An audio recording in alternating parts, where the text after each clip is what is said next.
Welcome, everyone.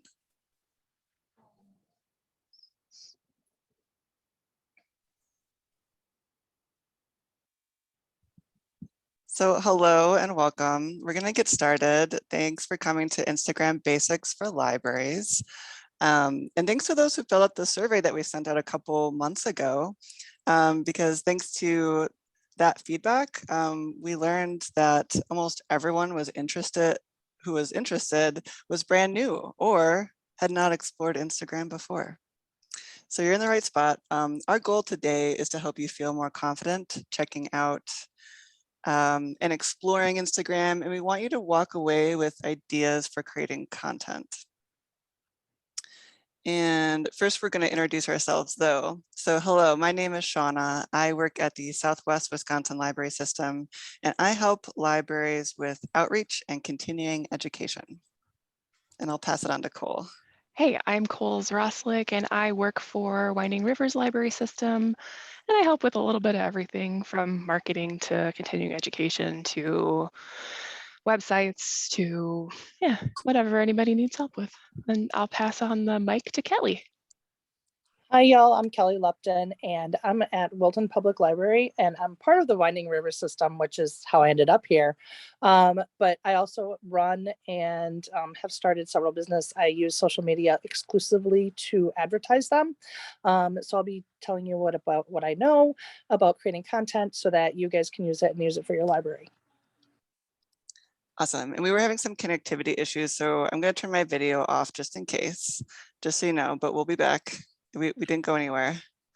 So let's get started. We're going to next give you a quick tour of Instagram and its features, and then we'll share some marketing tips, and we're going to talk about building an audience and how to create content. And so for those, though, who are brand new, we'll start with what is Instagram? Instagram is an application or an app that can be found in the App Store on your iPhone or in Google Play if you have an Android. And it's an app that lets you share photos and videos. And you can share content by making a post, reel, story, or through a live broadcast. But you don't have to do all of those things. And we'll show you in a moment what all of these options look like. And a note that if you do end up using both Facebook and Instagram, you'll notice that they have a lot of like cross-platform promotion and some features that do look and work similarly. So for example, if you're on Facebook right now and you've seen the stories that are usually towards the top in Facebook, stories on Instagram might look familiar to you. And so before we hop into our walk through Instagram, a few notes about setup. If you be sure to choose a business account so you can view your account analytics. And if you do have a personal account set up, you can easily switch it over to a business account or a professional account if you haven't done that. So no worries if you did not set it up that way, you can switch to a business account. And we want to make sure that you use the same name and profile photo on all of your social media accounts, because as part of your branding, this will make it easier for users to find you. So on the right here, I have the Instagram account I made for Southwest, and this is the same photo we use on our Facebook. And I'm pointing to the username because I don't want folks to search for an acronym SWLS because most people don't know what that is. So the username is just Southwest Wisconsin Library System. So again, for those who are brand new to Instagram, I have a table here of definitions in case it's helpful, but I'm going to review these while we start our quick tour. So I'm going to share my phone and find it. I'm going to find phone and share. And then maybe Cole, could you tell me when you see it? Oh, I see it. awesome. Thank you. So we're going to go over some definitions, but also take a quick tour because there's so much to see. So again, I started an account for a system so that I could show you the business account and what it looks like. And It is the same as a personal account, except it has tools like analytics, and with a business account, it cannot be private. So everyone on Instagram can see it. So for example, if I go, I'm going to show you real quick. If you are on your personal account and it looks like this, and I go to the top left corner where there's like the pancakes, there's no way to look at analytics in these settings. But if I'm in my business account, which is where we're going to do our tour, and I go back to those options, there's the insights option there. So maybe if you're in your Instagram, if you have one set up and you don't see that, it's because you have a personal account set up. So anyway, we're gonna look here on the home screen. This is where you see your feed, the content from accounts that you follow are gonna show, oops, I'm not even on the home screen. This is the home screen. And if I scroll through, these are the accounts that I'm currently following, which honestly aren't that many because I just created this account. And then your profile can be found by clicking on the profile picture on the bottom right, down below. And it's going to show your information. It's going to show this grid, and it shows the content that you've created so far, which I only have 2 posts, so it's just 2 things. But when I say grid, if I say that more than once, this is the area that I'm talking about. And so I'm going to show you first, though, by clicking on this plus sign icon at the top left, top right. This is where you can choose whether you want to make a post, story, reel, or go live. And so a post is a photo or video that is shared with your followers, and it's saved on your profile grid. So I'm going to choose post. And what pops up there is my camera reel on my phone. So this content here below is coming from my phone. And I want to show you what a post looks like. So if I choose this photo of a picture, we can go to next, and then there's going to be a lot of options to be creative. You can choose different filters. You can edit it too and make it really bright or really dark. There's a bunch of options to make your post look however you want it to look. But what I want to show you is this is where you would write a caption at the top, excuse me, at the top, Driftless region, new art. I would come up with something much better, but Driftless. And I want to show you for outreach purposes that you can tag people, pretend that this had a photo of like a partner or another library I was working with, and I wanted them to see that I was posting about it. You can search for them here and tag them if you'd like to. You can also choose a location like Fenimore, Wisconsin. And what I think is cool, I just realized the other day, there's a reminder here. So pretend my photo is like a photo of an upcoming workshop, and it's a photo of the people that are going to be here. I can add a reminder to this post and actually put in whatever I want to call it, and also a start time. And it says right here, this post will include a button to view event details, including the event title and time, and people can also get reminders before your event starts. So I think that's a really fun feature. This is also the same spot where you can post this post.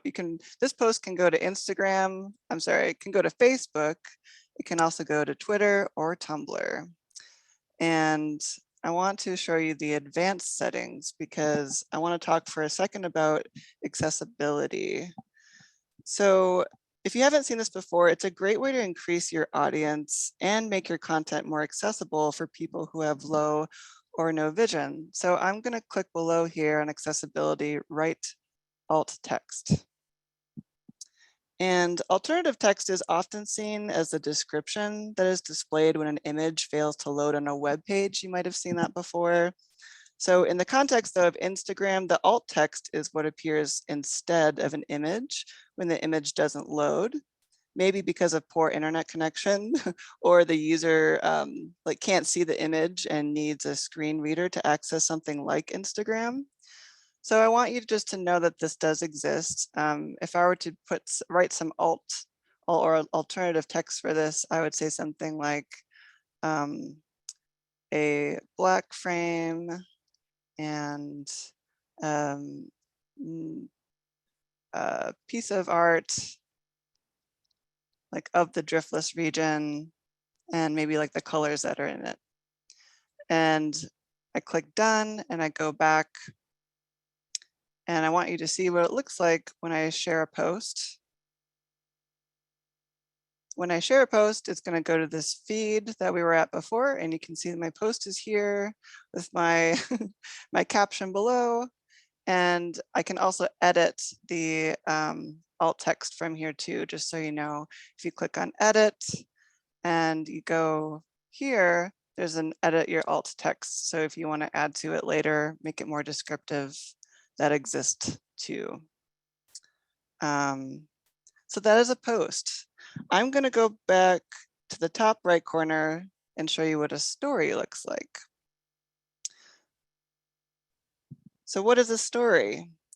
Stories allow you to share photos or videos, and they have to be in 15-second intervals, and they do disappear in 24 hours, and they show up at the top of your Instagram app. And the content tends to be more casual and like timely because it disappears. It's kind of similar to Snapchat if you're familiar with that. And I'm going to show you real quick. Let's pretend I'm making a story right now, really casually, about this program, this workshop we're doing right now. I'm also going to show you some accessibility things on here too. So if I click this button down here, it's going to start recording. But I want to show you that you can mess with text on here. You can mess with the layout. You might have seen filters on all kinds of things. Like if you do use Facebook, they have this similar thing with filters to do some wild, fun stuff. Teens have a lot of fun with it too. I see on a lot of Instagram pages. But I want to show you again, like another accessibility thing if you haven't done it before. So I'm going to press the button in the middle and it's recording. You see that line moving? And when I take my finger off of it, it's done. And at the top, oh, at the top, there's this sticker that I want to show you up here. And this sticker allows you to make auto-generated captions so that you don't have to worry about making your own. So I wanted to make sure you knew where the captions are. When I click done, in this arrow at the bottom, I'm able to share it. And what does it look like when I share a story? I click done and it goes to the very top of the screen. And if I click on that button, that's how I end up seeing the story. The other options that exist here too on the plus sign are a reel.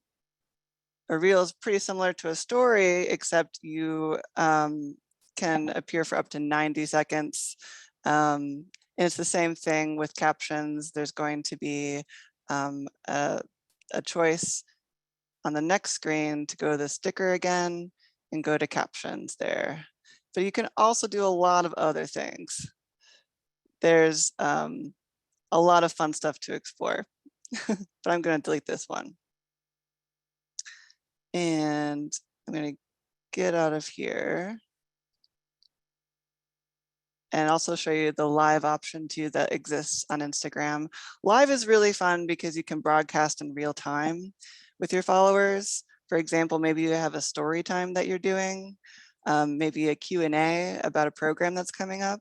But when you do click on this center button in the middle, you're going to go live, which might feel a little scary at first, but depends on who you are. So again, this is just your home screen. The stories live at the very top. And these are my followers. I've got Madison Public Library and others. And if I click on them, I see their stories, but they're only there for 24 hours. And this is my feed. And I want you to know also real quick, another important Instagram term, which is a hashtag, which I'm sure you've heard of before. And a hashtag is used to categorize. I want to find one with a hashtag. Is there any here? No? I'll go to my profile and show you. So I've got one of my posts here. And here are my hashtags at the bottom. Hashtag public library, rural library, Muskota library, well, Wisconsin.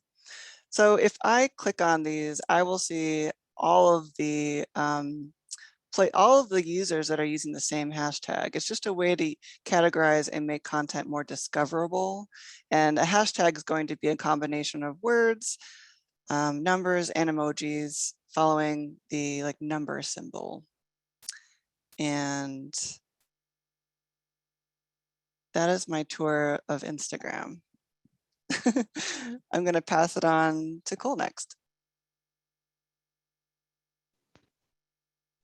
Thanks, Shauna. I still can see, oh, there we go. Okay, I think we're going to switch over here. We're going to go back to the slideshow, hopefully. There we go. Cool. Is it happening? Oh. Not quite. I'll find it.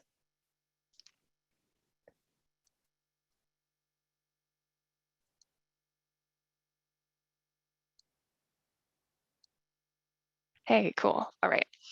So my first slide, I want to talk about, there are all these, so now you sort of have an overall idea of what Instagram can do. And you probably have the questions like, how often do I need to post? What posts get more views? How do I build my audience? Like, if I don't have an Instagram account at all, should I have one? Do I have the time for it?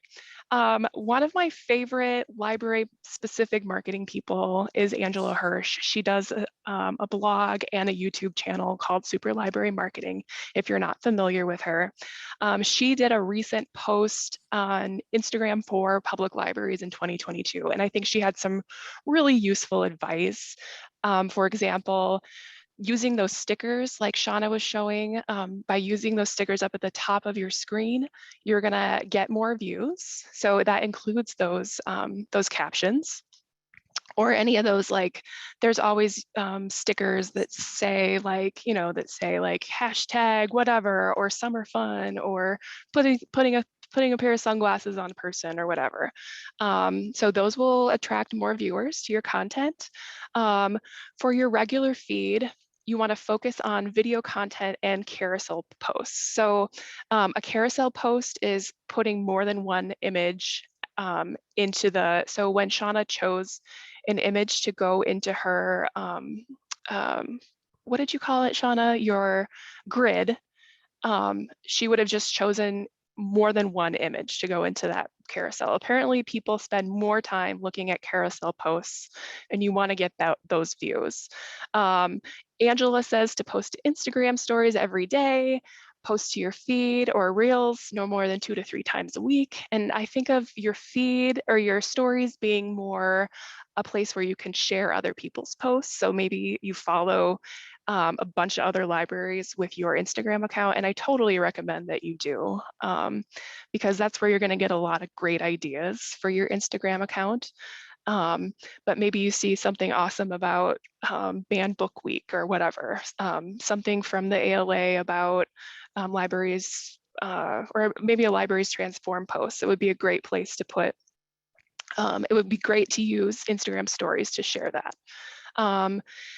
Also, this is from Angela. She says, Instagram is no longer the social media platform of choice for teens, but it is popular with ages 25 to 34. So if you think of that as your audience, I know some teens do still use Instagram, but and the last thing from Angela, if you get a chance to look at anything that she posts about marketing, is storytelling is connection. And think about the visual content you have and how you can use it to tell a story. And we're going to share this. PowerPoint with you all later, and so you'll be able to click on links in here. Next slide, please.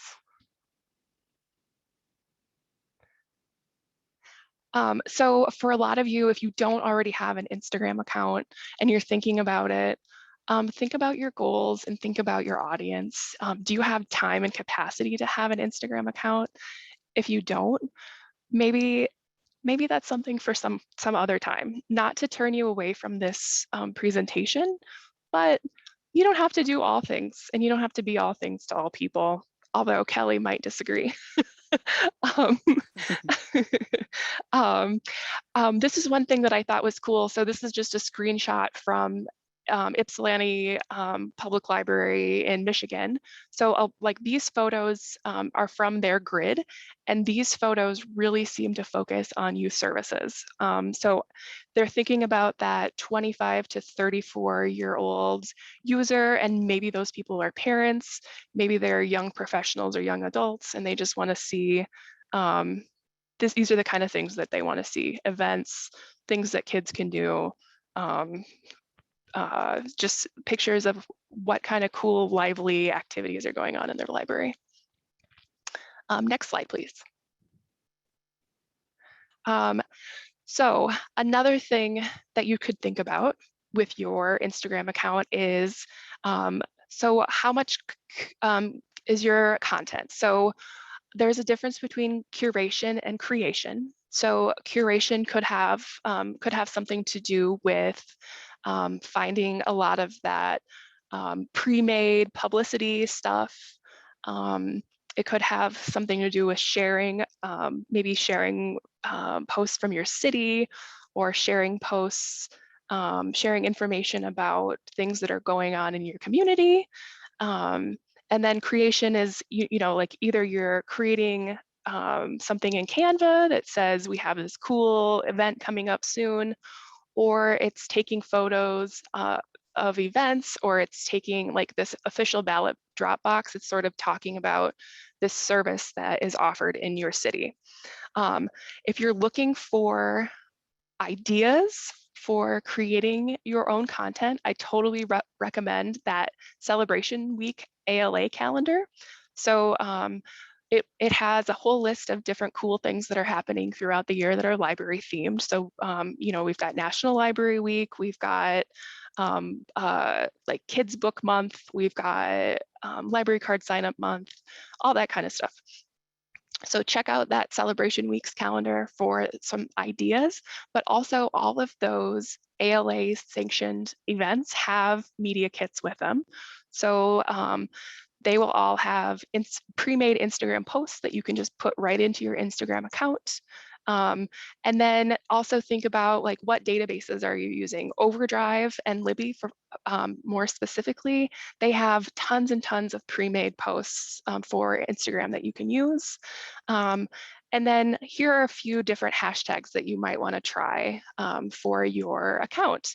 And this hashtags rule, it does link to an article from, I think, Publishers Weekly that I thought was kind of interesting, talking about some hashtags that libraries have been using.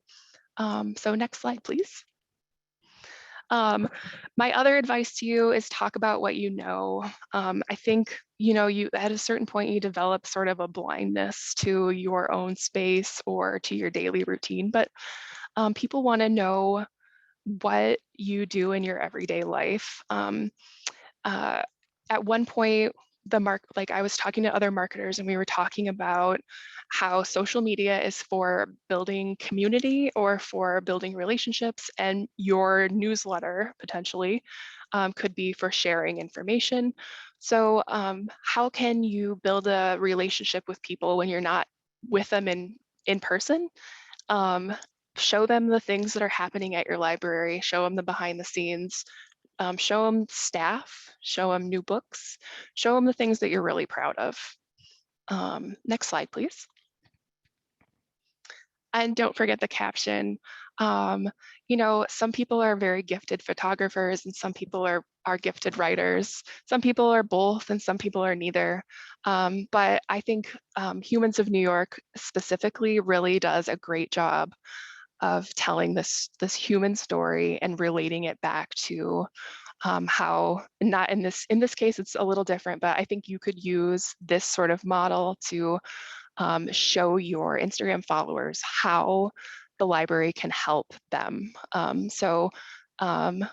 Posting images of individuals and writing about how the library has helped them is one good way, especially Angela from that first slide that I talked about. Angela would totally recommend telling somebody's story and using stories to really promote your services in your library. Next slide, please. And then let's see. I have a couple more slides. Sharing is caring. I really recommend if you post something on Instagram, it's not cheating to send an email to your heavy Instagram users, or to call your Instagram users, or to ask your staff to like, comment, share your posts. Also, let your patrons know that you have Instagram, and not just like putting a little image on your website. I mean, you should do that too, but tell them, tell your Storytime moms that you have an Instagram account. Talk to people about your Instagram account and talk to them about what they want to see on your Instagram account. It never hurts to do a little research to find out what kind of content people are interested in. And I also love these share what you're reading kind of posts that a lot of libraries do on Instagram. It's so easy. Ask your staff what they're reading, post a picture, and maybe do that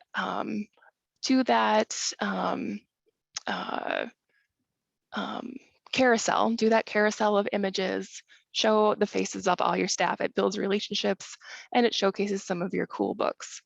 And it's okay sometimes to lie too, even if you're not reading that book. Maybe it's a book you want to read. Next slide, please. Always make sure you include a call to action. So hashtags are a great way to sort of categorize your posts, but think also about where you're going to send your followers so that they can get more information. So here, right on the image, you have lfla.org/give for Giving Tuesday.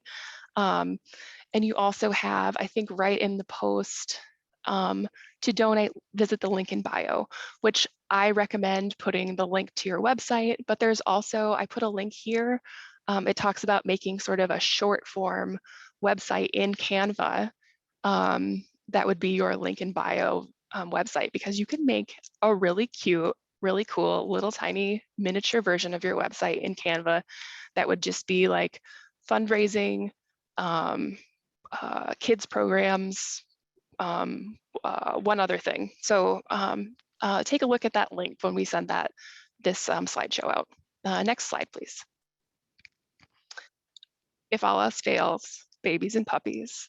So I know that there are a lot of issues with taking pictures of children and putting them on the internet, but I am really a big fan of this sort of format that you can see on the right side of the screen. Pictures of the backs of kids' heads. So you see what's going on, you see their little hands, but I still ask parents before I post anything or before I take any images. And I know lots of libraries have different policies, but if you don't have a policy, if you're looking for something less formal, I absolutely recommend getting kiddos in those pictures, but with sort of limited identification, and always asking parents. And then, yeah, get a picture of all your cool stuff that's going on. And if there are puppies, that's even better. All right, I'm gonna pass this on to Kelly. Thanks.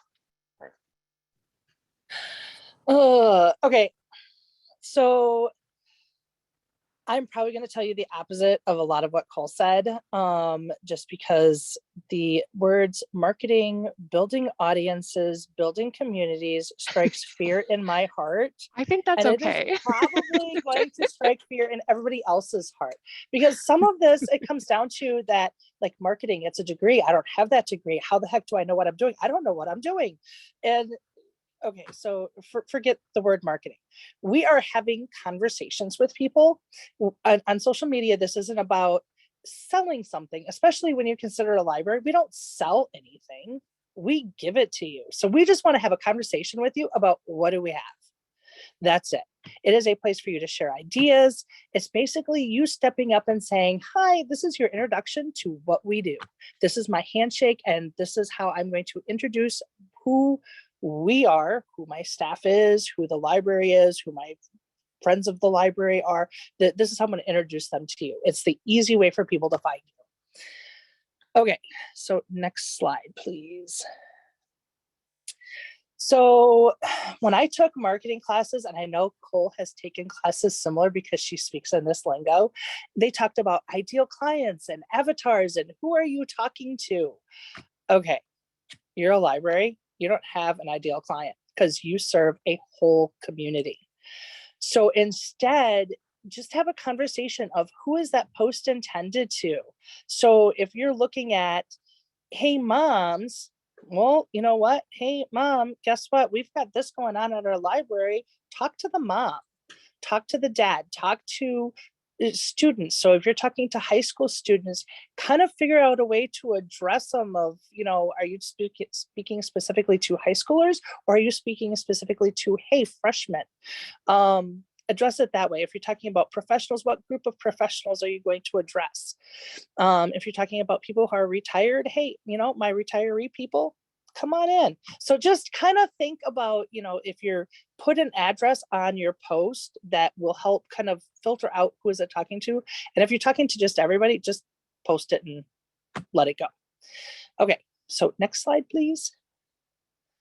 So a lot of people talk about building audiences. Again, this is something that made me like so super nervous, and it's really not, because you have a community.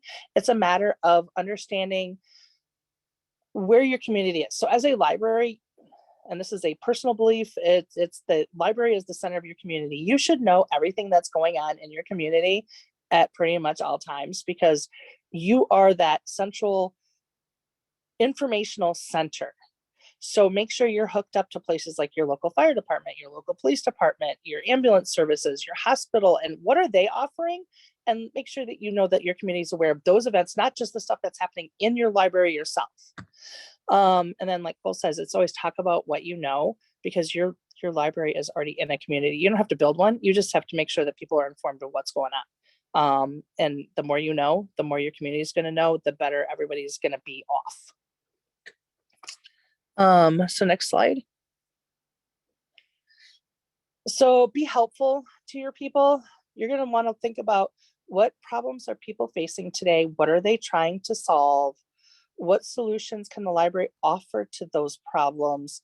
I mean, like if you're talking about moms, I remember being like a mom of toddlers and going, I need some sort of creative meal solution that it's something that I want to eat, but I can also get my toddler to eat, because chicken nuggets, another day of that, is just not acceptable at this point. So where do you have a cookbook that might help them? Where do you have something within the Badger link? Is there something in there that might help them? So people want the help.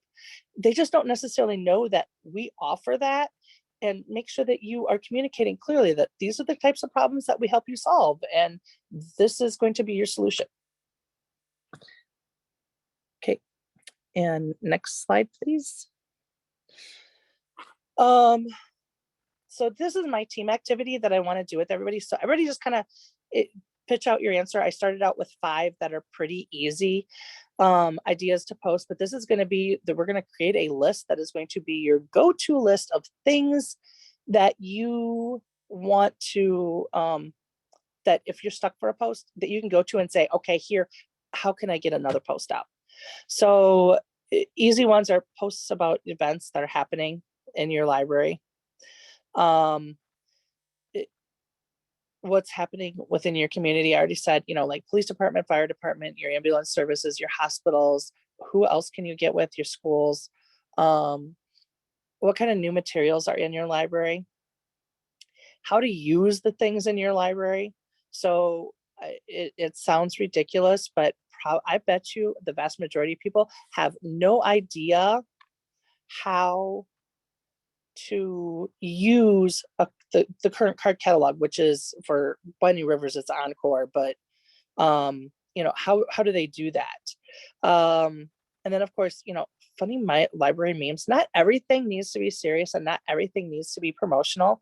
Doing something funny or something that's just like a shared meme sometimes gets your people to interact with your page, which means that they see more.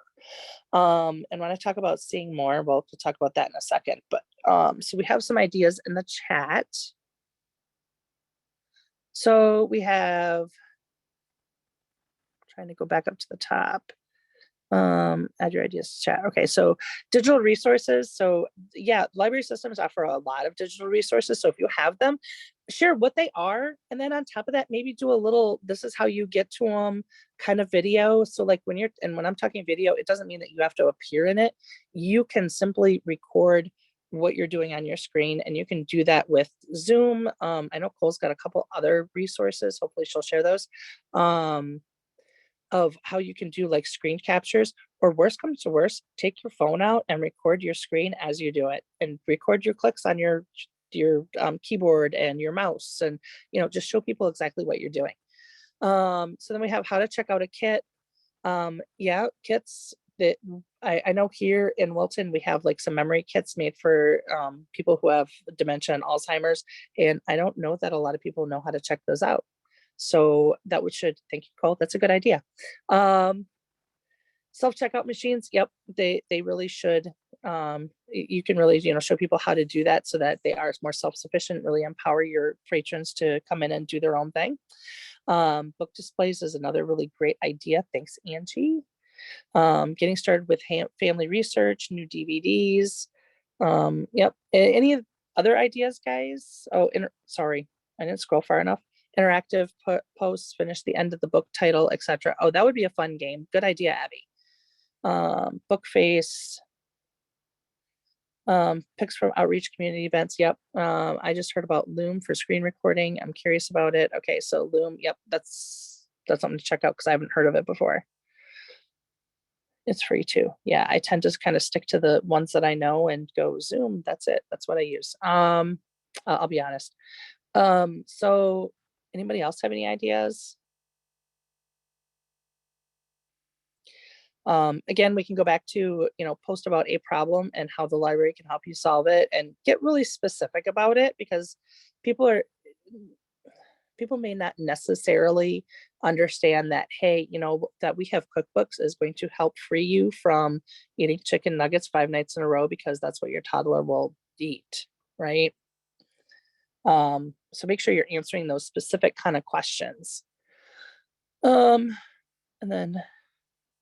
if you guys think of anything more, you can just throw it in the chat. And then if I see something else pop up in chat, we'll just share it. So next slide, please. Okay, so when and how often to post. I know that we've talked about it, and there's no formula that works the best for anybody. Honestly, I mean, you know, the algorithm says that or what we know about the algorithm, because a lot of it's secret, it says that, okay, you should be posting at least once a month or once a week or whatever. And you're like, okay, great. Well, like somebody said, post daily. Well, okay, I don't have time to post daily. So just do it when you have time.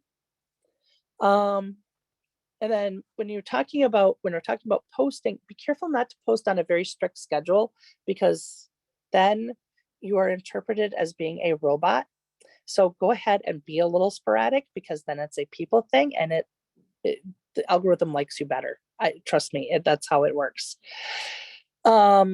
Now keep in mind when you post things is that if you post something that's just typed out, and this is for any social media platform, if it's just typed out and it's just words, that's something that's going to perform at one level. And then if you include a static picture, that's going to perform at a different level. And then if you include a pre-recorded video, that's going to perform at a little bit higher video or a little bit higher level.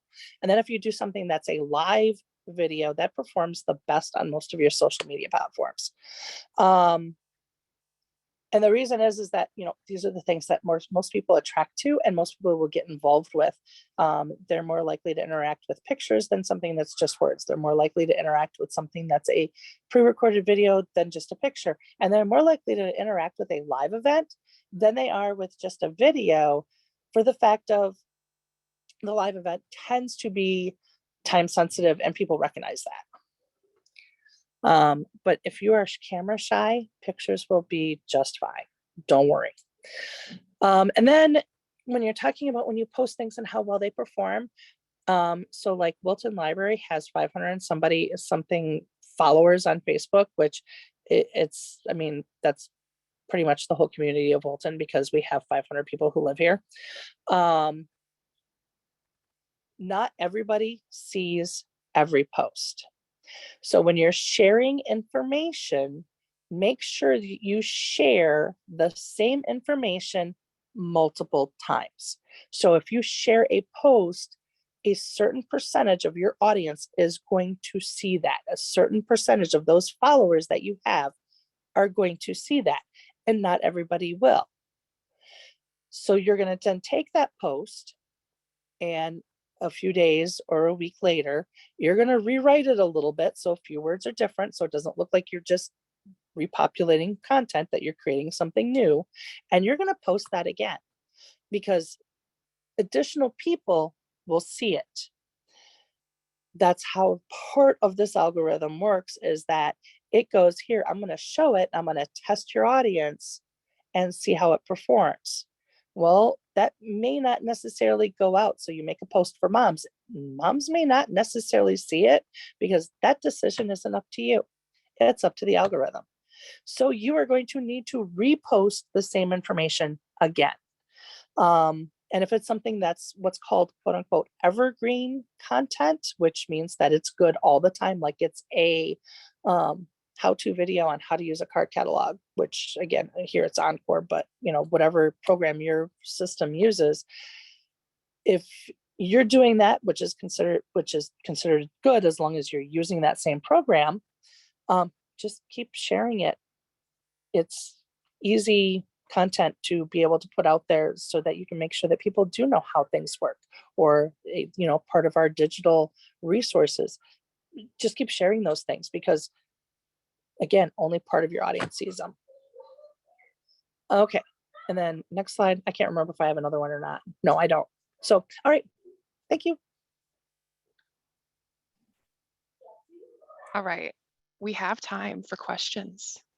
Please, if you have any questions, we would love to answer them, or we would love to address them. Throw them in the chat. We're also happy to show you something on Instagram. If you've had like trouble using something recently, we'd be happy to walk through it right now, because we have Instagram connected to us today.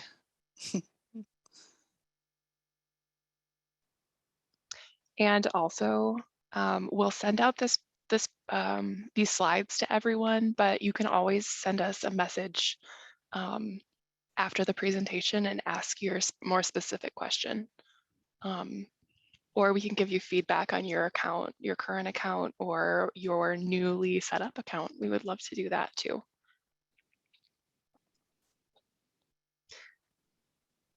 Shauna, do you want to read this question from Tiffany? Is Instagram a collective endeavor of your library staff, or do one or two people lead the account? That's a great question. I can tell you that in my previous jobs, I have been the one social media person doing it just because it was on my mind a lot. I'm wondering what other people's experiences are. I've also been the only Instagram person, you know, because it's tricky because you can't schedule with Instagram like you can do with Facebook. But then again, does it matter if you post? I mean, you know, it doesn't seem like it matters that much if you post more often with Instagram. So I think you could do more than one person. especially if you sort of have an agreement on what kind of voice you're going to have with your posts, or when you're going to post. I think just as long as maybe somebody is maybe taking the lead. Yeah, I agree with you, Cole. And what I've had good experience with, though, is that people will just send like emails to me in the past, or even now, like, hey, would this be good for our Instagram account? Or this event is happening, should we put it on there? So one person who is physically doing the posting, or, controlling the camera, but there can be many people who have ideas to bring to the table. And I find that to be really helpful because you aren't everywhere all the time. We have another question. Do you recommend using emojis? So on that, oh, go Go ahead. ahead, Cole. Okay, so as I say, with emojis, I use them as far as the library goes. For me, it's just, making it look a little bit quote unquote friendlier. I think less serious, less professional business, quote unquote, and more of that this is a open, fun place to come kind of thing. So, I mean, but if you're not into emojis and that's like not your style, don't use them, because people will still be able to pick up on that false feeling that you're not quite being true to yourself. But if you're like emojis and you think that they're fun and you want to use them, feel free. I We would say, also, I oh, would say sorry, use go. them. I would say use them sparingly. And also, yeah, totally what Kelly said. If that's your personality and that's your voice, then you should use them. We also have in our resources slide a link to a really great program from, what was it, from Wild Wisconsin Winter Web Conference yeah, 2021. There was that emojis, what are they and how they help with marketing presentation. yeah. So you might want to check that out. Let's see. Here we go. Can you please explain more about how hashtags are created? Do you make your own, for example? Yes, or do they like already exist? Great question. You definitely can make your own hashtags, but what's great about Instagram is that when you start typing a hashtag anywhere, you type in the number symbol and then start creating, like if you type in toddler parents, it's going to show you how many hashtags currently exist with that in it. So maybe you want to do, maybe the hashtag that you're trying to put in ends up having only like 500 people on all of Instagram using it. So maybe you want to rephrase it, like toddler time, or maybe there's just something that is more basically a different keyword. So yes, you do make your own, but there's also a bunch out there. But Instagram will tell you how popular it is by telling you the amount of people who are currently using the hashtag. So Yeah. I'd like to add to that is that, okay, so one, I recommend that you make one that is just for your library that you use on pretty much every post, because anybody who wants to follow your library and see it can easily find you. One, you should have a hashtag that doesn't have very many topics with it. So like when I don't know on Instagram, but I know on Facebook that if you start typing in a hashtag, it will tell you that this hashtag has less than 1,000 posts, or it has less than 5,000 posts, or less than 10,000, or whatever. So go with something that has a lower amount, because you're more likely to be seen with that hashtag. But then also find one that has a higher amount so that you have both going for you. But when you're talking about when you have an audience like my audience, which is 500, I am less likely to be seen in something that has 1,000,000 posts than I am in something that has 1,000 posts. That's a great point. Thank you, Kelly. I don't know if there's a recommended number of hashtags, but I mean, I usually see, unless you're like an influencer, I like the library accounts that I follow have somewhere between 3 and 5. I mean, I wouldn't say, I don't think you need to overdo it, but maybe other people have a different opinion.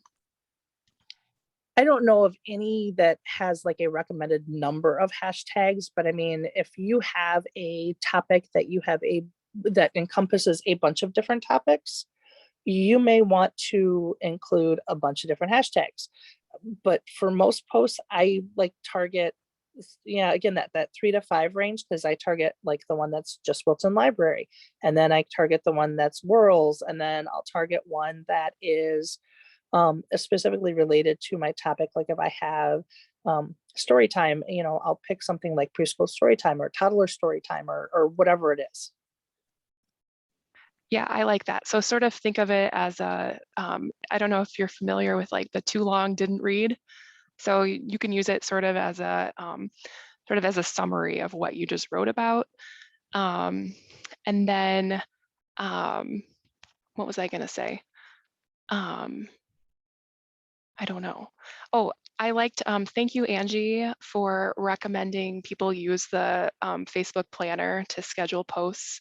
I haven't been in charge of a library Instagram account for a while, so I'm not familiar with that, but it makes a whole lot of sense. And I know that scheduling Instagram posts, it's a lot easier now than it used to be. And I believe there on Instagram, there's like a limit of like 30 or 35 hashtags that you can use. So there is a limit. Yeah. Oh, that was what I also wanted to say is think about local hashtags. So I know like when I go on a vacation, I want to see like, say I'm going to Austin, Texas, and I want to see cool things that are going on in Austin. So I'll do like Austin, Texas hashtag, or I'll search that way. So think about if your event is sort of meant for people who are visiting, or if your post is about something that might be great for people who are visiting, like you check out canoe paddles or something like that. Who are those people? And then also like what kind of content is your Chamber of Commerce putting out? Do you want to do a hashtag that relates to Bacon Bash 2022, or do you want to do something that relates to Let's Go Spartans kind of hashtag, something that relates to the people in your local community so that they have an easier time finding your account? Yeah, you can be strategic with the hashtags. It can be not just the location of where you're at, but you can ask yourself, what am I trying to do right now? Am I trying to reach, like what Cole's saying, like a certain group of people, or am I trying to call out a certain event that's happening? I feel like it's easy with hashtags to just think about what's physically on the photo or the video, when you can instead think, what am I trying to do right now? Or who am I trying to reach? Or what are you trying to be a part of? What conversation are you trying to be a part of in your community? We have a question. Do you know if you can share things from other people's Facebook posts on your own Instagram?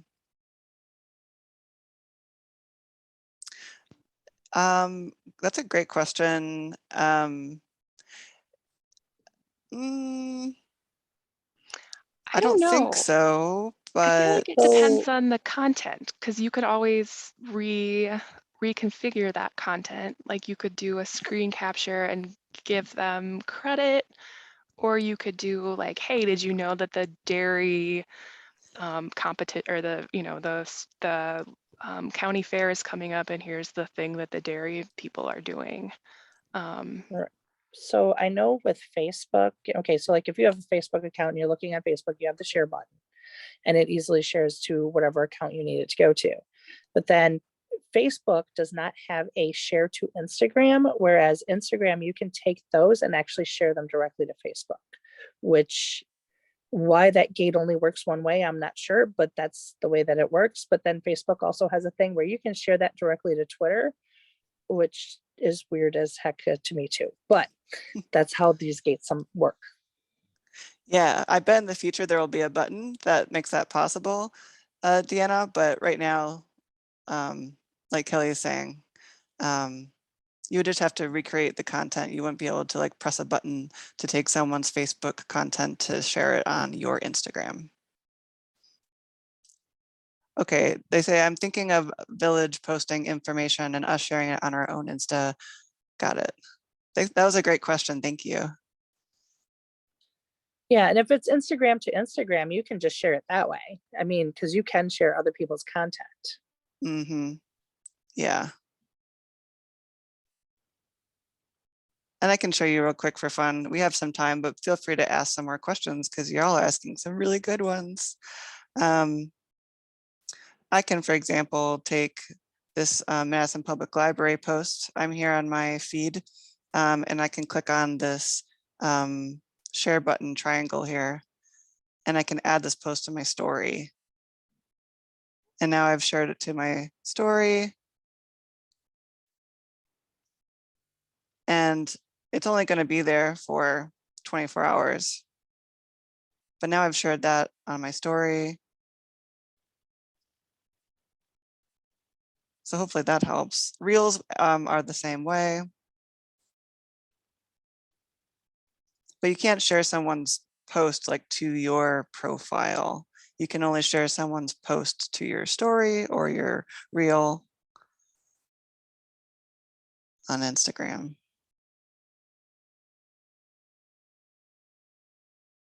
Do we have any other questions? These are some really good ones. I was wondering, Shauna, maybe you could show how to post more than one photo at a time to do that carousel. Sure thing. So if I go to my profile and I go back up to this plus sign where you can, that's where you get all of your content creation. And I go to post. And again, the content's coming from my phone right now. And so I could choose a photo. And then what I want to do is actually click on this multi-item button here. And now all of a sudden I've got numbers. So I can choose 1 photo, 2, 3. These could also be videos. And I believe it's, let's see, 5, there's up to, I think, 10. Here's 8, 9, 10. Yep. So I can only do 10 items. And after I click next, I can have fun and be creative with every single photo on here. And then when I'm done and I press next and I share it, it might take a minute because that was 10 things. And then this carousel will show up in the feed. So it's got 1 out of 10, and I can scroll through, look at my cookie, this door. And on my profile, see, it went to that grid view on my profile, and I can look at it there too. And that's the carousel that Cole was talking about. Thanks. No problem.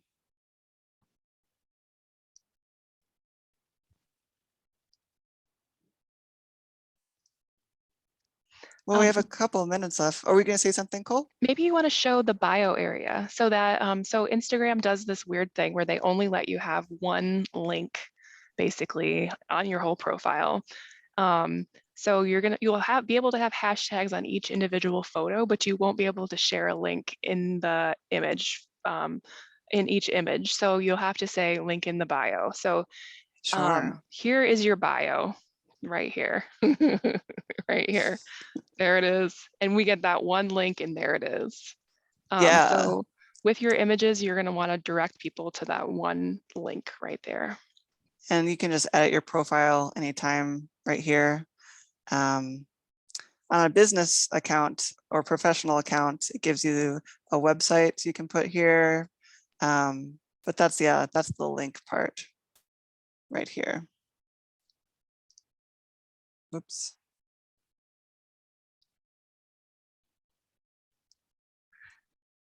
Yeah. If Instagram and Facebook are linked, is there a limit to what you can post simultaneously? No, I'm wondering if you have an example, perhaps you can just share. I mean, but what's good to keep in mind is that these platforms do attract different people and they work in different ways. Sometimes I see folks trying to share the same exact content on each platform and it doesn't exactly translate because Instagram is much more about photos and videos and sharing those. And sometimes photos, yeah, how would you put that, Cole? Like the way you generate content differently for different platforms, I mean, obviously, you know? like, yeah, for audience, but I feel like with Facebook, you really you don't get a lot of reach if you're posting constantly, and I think you do get reach if you're posting more often on Instagram. There was something from Angela Hirsch who said that you should, and so like that's in that first, I think if you click in that article that I shared on that slide, she did say something about if you are doing live video in Instagram, you should be also sharing it to Facebook at the same time. So I think that's a thing that you could do. Yeah, it's that link at the bottom of that page. It's a pretty long article and it's very thorough. So hopefully that helps.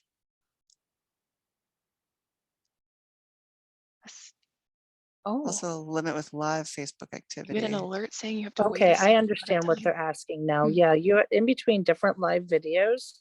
Facebook will make you wait X amount of time, and it depends on how often you're posting live videos that it matters. And basically, it's Facebook's way of trying to reduce spam and spammy content.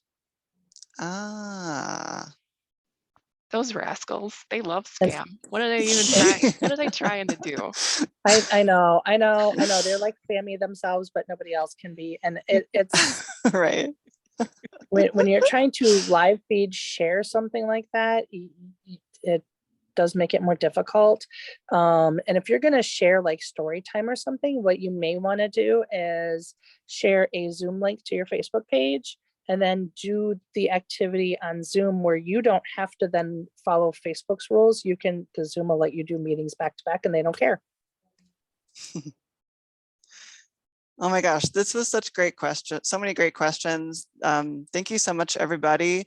We're past 2 o'clock, so we better get going, but you'll be getting an email from me and everyone that registered with our slides and our contact information. So if something pops up later in your head, feel free to ask. You'll see us in an email. So again, thanks so much for coming and such good questions. And I thank Cole and Kelly too for your time. And we'll end our program for today. Thanks, everybody. Thanks, everybody. Have a great day.